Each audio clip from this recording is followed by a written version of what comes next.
ఏడంటే 7 నెలలు ముఖ్యమంత్రిగా వైఎస్ జగన్మోహన్ రెడ్డి గారి పాలనకు తెలుగుదేశం పార్టీ, జనసేన, బీజేపీ కూటమి పాలనకు మధ్య వ్యత్యాసం ఏపీ ప్రజలకు అర్థమయ్యేందుకు పట్టిన సమయం ఇది.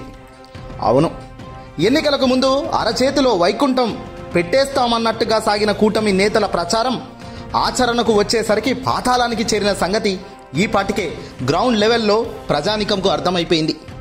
ఇదేదో వైసీపీ అనుకూల మీడియా చెబుతున్న విషయం కాదండి.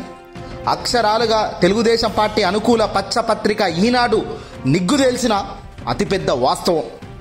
ఈ కథనంలోనే వైఎస్ జగన్ సమర్థత ఏమిటన్నది స్పష్టమవుతున్నప్పటికీ ఆ మాట నేరుగా చెప్పేందుకు మాత్రం ఈనాడు వారు నోరు రావడం లేదు వారికి. ఆంధ్రప్రదేశ్ మాజీ ముఖ్యమంత్రి వైఎస్ జగన్మోహన్ రెడ్డి గారు ముఖ్యమంత్రిగా ఉండగా రాష్ట్రం అప్పుల్లో కూరుకుపోయిందని, మరో శ్రీలంక అయిపోతుందని ఈనాడు కథనాలు గగ్గోలు పెట్టిన సంగతి మనందరికీ తెలిసిందే. మా చంద్రబాబు అధికారంలోకి వస్తే చాలు, జగన్ కంటే 2-3 రెట్లు ఎక్కువ స్థాయిలో సంక్షేమ పథకాలు అమలు చేస్తారని, ప్రజలకు డబ్బు పంపిణీ చేస్తారని కూడా ఈ మీడియా ఊదరగొట్టింది కూడా. కానీ అధికారంలోకి వచ్చి 7 నెలలు అవుతుంది. సంక్షేమ పథకాలు అమలు సంగతి అలా ఉంచండి, చేసిన అప్పులే కొండంత అవుతున్నాయి.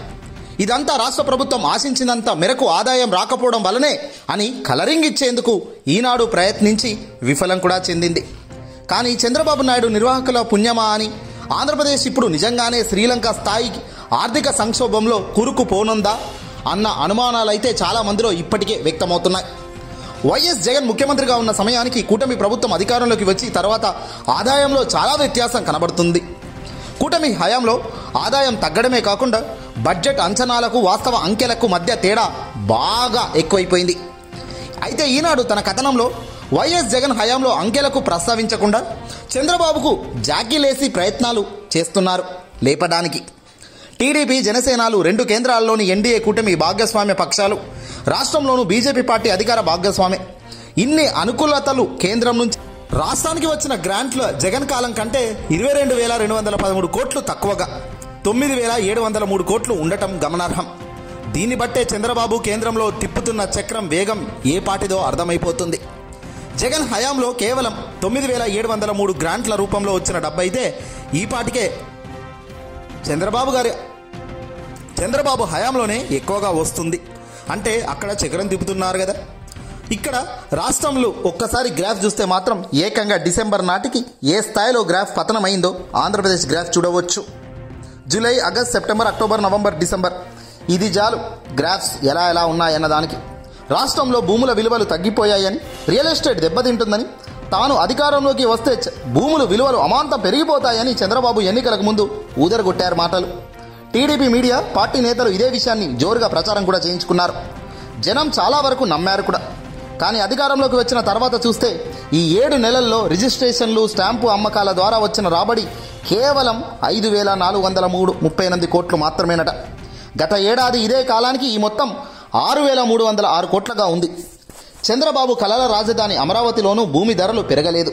దాంతో కంగారు పడుతున్న Chandrababu and co hype create చేయడానికి ఏకంగా 31,000 కోట్ల మేర అప్పులు తెచ్చి ఖర్చు చేస్తామని ప్రకటనలు చేస్తున్నారు.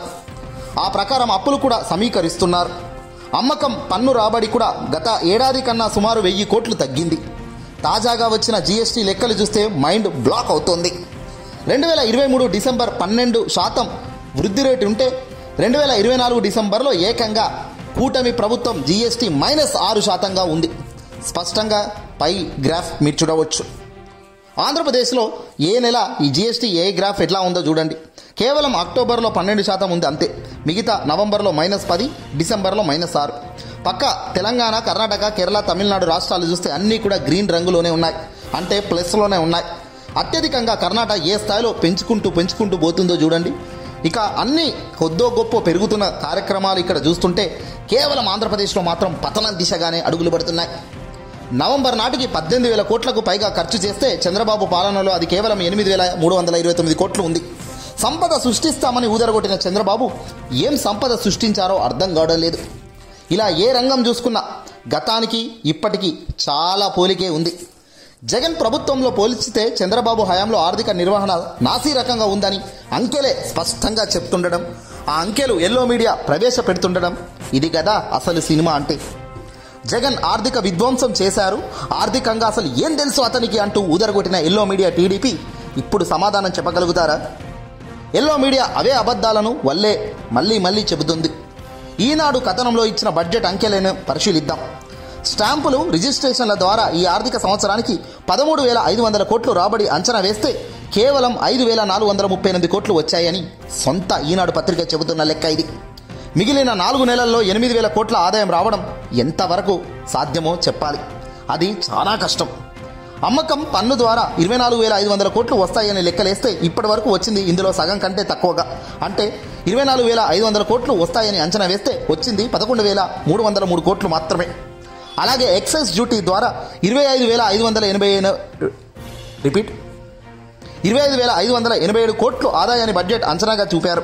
ఇప్పటి వరకు వసూలైంది 13,154 కోట్లు మాత్రమే. కేంద్ర పన్నుల్లో వాటా 35,000 కోట్లు అని చెప్పారు వాస్తవంగా అందింది 22,000 కోట్లు. ఇతర పన్నులు సుంకాలు అన్ని కలిపితే 8,645 కోట్లు అంచనా ఆదాయం అయితే నికరంగా లభించింది 3,483 కోట్లు మాత్రమే. భూమి శిస్తు మాత్రం 57 కోట్లు అంచనాలకు 194 కోట్లు వచ్చాయి. ఈ కథనం ప్రకారం రాష్ట్ర రెవెన్యూ లోటు భారీగా పెరిగింది.